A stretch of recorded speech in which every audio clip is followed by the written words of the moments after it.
Kaya po na maliwanag pa sa sikat ng araw. No? Maganda siya magpaliwanag. Naunawahan natin ang ibig sabihin ng mga panahon na napakahalaga para malaman din natin. No? Naunawahan pa natin ng Holy Spirit na magbibigay sa atin ng kapangyarihan. Na napakahalaga na kapag tayo may kapangyarihan, gagamitin mo yan sa iyong pamilya. Amen? Hindi na makakaangat ng seryo. Takot na siya. Amen? Dahil nakatatak na si Amang Yahweh sa ating sa ating kamay, sa ating puso. Walang makakalapit ng masamang espiritu. Amen? Palakpakan po natin ang ating buhay ng Panginoon. Maraming palakpak. Yan. Ay pinadala na siya. Sino lang padala? Si Brad, si ano? Ang mga kukuhan. Susunod na yung pagkain. Susunod na yung pagkain. Okay. Ano ang gagawin ko dito? Ano na, layers natin? Mag-over na. Okay.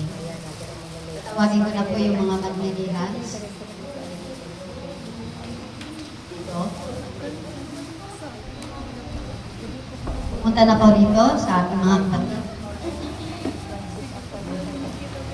Bakit patuloy tayong maglingkod sa ating Panginoon? Yung mga tinawag ngayong araw na ito, na tumugon. Mapalad ka, sis, na tumugon ka sa araw na ito. Katulad namin, nag-isbig kami na kami nanatili sa gawain katulad dito. Pero dito kami nagkaroon ng kaginhawaan sa buhay. Hindi na maginhawa, pero alam ko talaga nararamdaman ko ang kapayapaan sa buhay. Kapayapaan! Kahit ang mahirap, kahit ang titiis. Pero nandiyan ang ating buhay na Panginoon. Maraming buhay na magpapatotoo dito sa inyong harapan. Na kung isa-isahin natin, hindi matapos ito.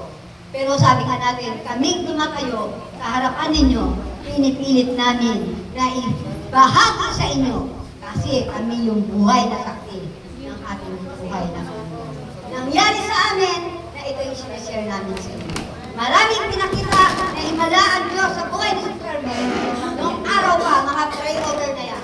Parang hindi mapaniwalaan, lalo kung ang tao na ngayon sa harapan ko ay ngayon pa lang lumalapit. Bakit maaalinlangan ka? Pero ang pag-aalinlangan, sabi ko nga, kasalanan. Ngunit kapag humingi ka ng kapatawaran, siya, patawarin naman. Amen? Hindi po kami magsasawa na magpapahayag sa harapan ninyo. Kaya nga, napakabuti at napakabait ng Diyos na patuloy kami lumalapit sa ating buhay ng Panginoon. Patuloy kami naglilingkod. Amen? May nagdirigel, yan, pinagampanan namin lahat. May nung naghahain sa atin, nasabi natin, walang turuan yan dito at walang reklamo. Lahat, ginagawa namin yon para kay Amang Yahweh. Amen? Hindi para sa pumang lingkod natin kay brother. Siya lang lang po yung instrument na siya ang mag-guide sa ating lahat. Kaya nga, kapag tayo nagkasakop sa ating Panginoon, gagawa ba ng himala? Amen! Hinimalaan ka na ba? Amen! Yan, nandito siya. 95 years old na yan, sister. Dito pataasan ang edad. Hindi pa babaan. Pero ako'y proud sa sarili ko dahil andito pa rin ako nakatayo sa harapan. Sa kabila ng lahat ng edad ko, ako'y namatay na ulit-ulit. Iniwala kasi. Pero ginising ako. Mang Yahweh, may mission ka pa. At bulugan niya. So ngayon, nagpapahayag.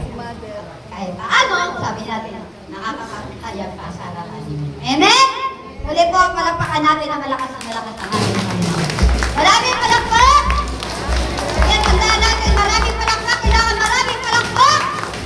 Maraming grasya. Baka wala ng palakpak. Disgrasya na. Ayaw natin nun. Gusto natin maraming palakpak. Yan ang mga karismatik, hindi nagsasawa na pumalakpak sa ating Panginoon. Okay?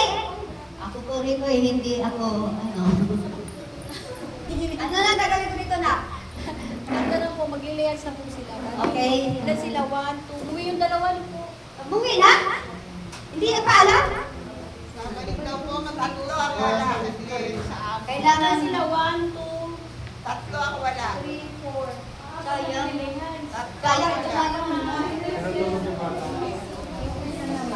galit na galit?